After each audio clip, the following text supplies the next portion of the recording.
आपने जब अपनी 12th क्लास की थी, तो सबसे पहले आपको क्या लगा था कि आज जो आप अपने 140 स्टूडेंट्स को टीचिंग प्रोवाइड करवा रहे हो, अलग-अलग क्षेत्र के जो अलग-अलग बच्चे हैं, उन्हें मैथ, साइंस, इंग्लिश सब चीज़ के सब्जेक्ट प्रोवाइड करवा रही हो एज़ अ टीचर। आप मतलब स्टार्टिंग में जब आपने अपना करियर स्टार्ट किया था, एप्रोक्सिमेटली 12th स्टैंडर्ड में थे आप। उस टाइम आपने 4 बच्चों को पढ़ाना स्टार्ट किया था और आज आपके पास 140 स्टूडेंट हैं। तो वहाँ से यहाँ तक कि आपकी जो इंस्पिरेशन जर्नी थी वो कैसी रही? मुझे आज बहुत ही अच्छा लग रहा है। अपने पूरे मेरे पीछे जो बच्चे बैठे हैं उनको सॉरी तो एक कहानी जो बनाती है हमें इतनी इंस्पिरेशन जर्नी की तरफ, जिसने एक 20 साल की लड़की ने एक ऐसा सपना देखा और उस सपने को पूरा करने के लिए अपनी पढ़ाई, अपनी एजुकेशन से रिलेटेड जितनी भी सारी प्रॉब्लम उसको आई, उसने सारी प्रॉब्लम का समाधान एक ही सॉल्यूशन में किया। आपने जब अपनी 12th क्लास की थी, तो सबसे पहले आपको क्या लगा था कि आज जो आप अपने 140 स्टूडेंट्स को टीचिंग प्रोवाइड करवा रहे हो, अलग-अलग क्षेत्र के जो अलग-अलग बच्चे हैं, उन्हें मैथ, साइंस, इंग्लिश सब चीज़ के सब्जेक्ट प्रोवाइड करवा रही हो एज़ अ टीचर। आप मतलब स्टार्टिंग में जब आपने अपना करियर स्टार्ट किया था, एप्रोक्सिमेटली 12th स्टैंडर्ड में थे आप।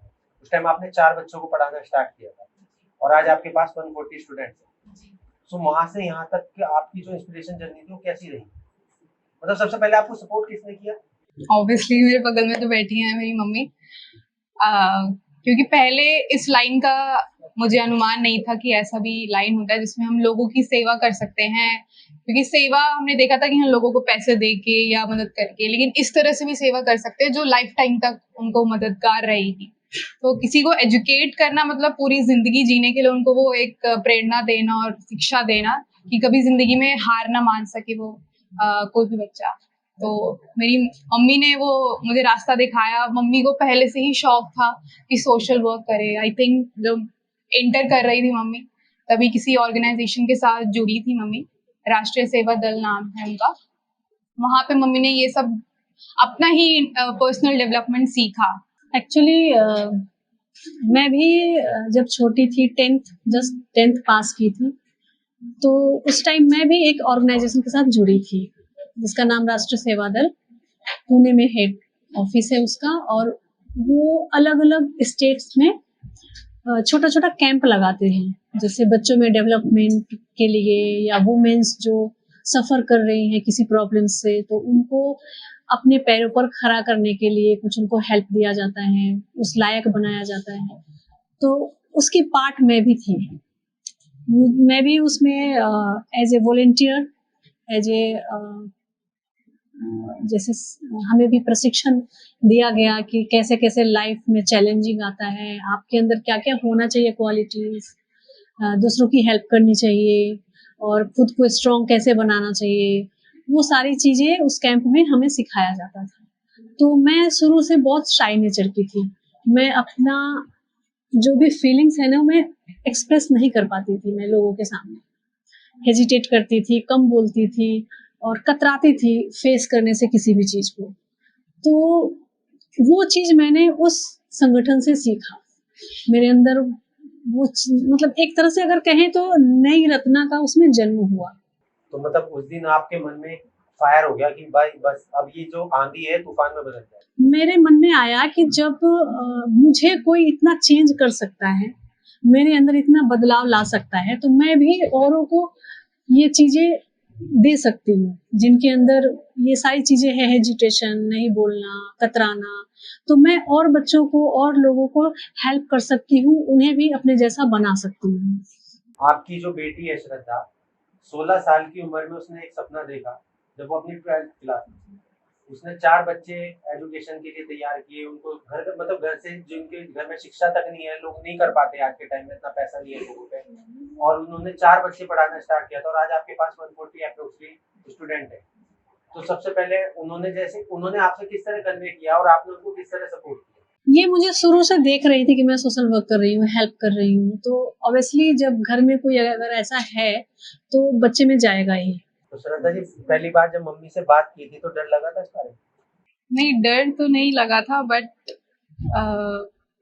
इसे आइडिया नहीं था कि इतना कुछ सीखने के लिए मिलेगा आज और रियलिटी देखने के लिए मिलेगा कि असली दुनिया क्या है। एक ये भी पहलू है मुझे बहुत खुशी हुई थी कि मेरी बच्ची, जैसे एक तरफ आज का जनरेशन जो है वो मोबाइल में और फ्रेंडशिप में हाँ। बिजी है, और एक तरफ मेरी बच्ची जो है वो मुझे खुशी हुई कहीं ना कहीं कि मैंने संस्कार ऐसे दिए कि जो चीज मेरे अंदर है कि लोगों की हेल्प करना, तो इसके अंदर ये चीजें आई है, मुझे देख के ही सही, लेकिन ये इसके अंदर आई है कि लोगों को हेल्प करना है और लोगों को जितना हो सके उनको सक्षम बनाना है कि अपनी लाइफ को सक्सेसफुली और विदाउट स्ट्रेस के जीने के लिए, चैलेंजिंग जो भी आए उसको कूल होकर के उसको फेस करने के लिए इसने कदम उठाया।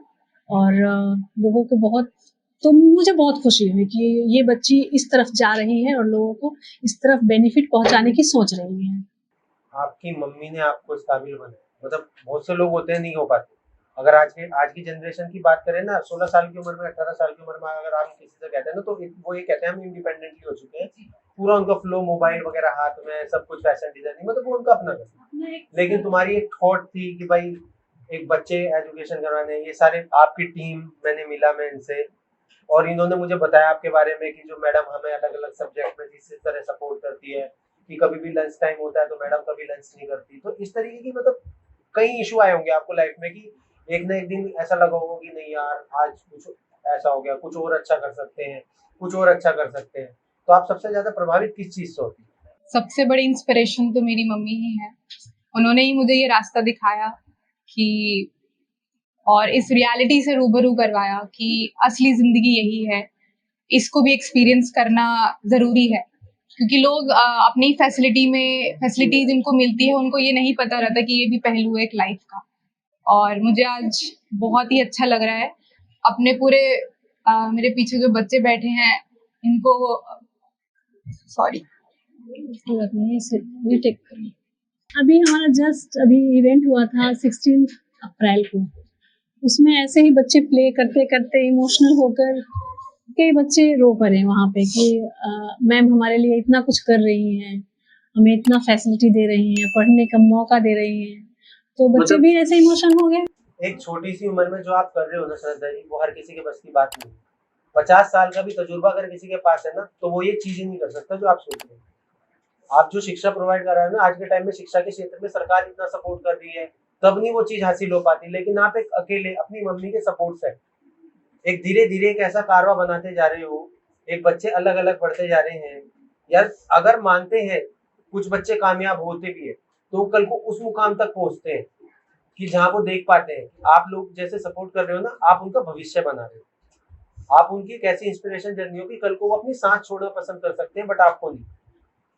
इतने लोगों का कारवा वन बाय वन ऐसे नहीं बनता, बहुत हौसला चाहिए होता है अंदर। आपकी मम्मी का सपोर्ट, आपने इतनी सी उम्र में जो काम करके दिखाया है ना, वो हर किसी के बस की बात नहीं है। सो अपने आंसू को अपनी कमजोरी में अपनी ताकत बनाओ।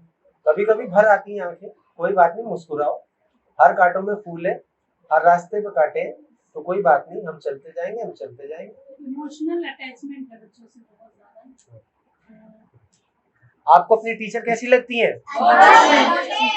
कितनी अच्छी? बहुत बढ़िया।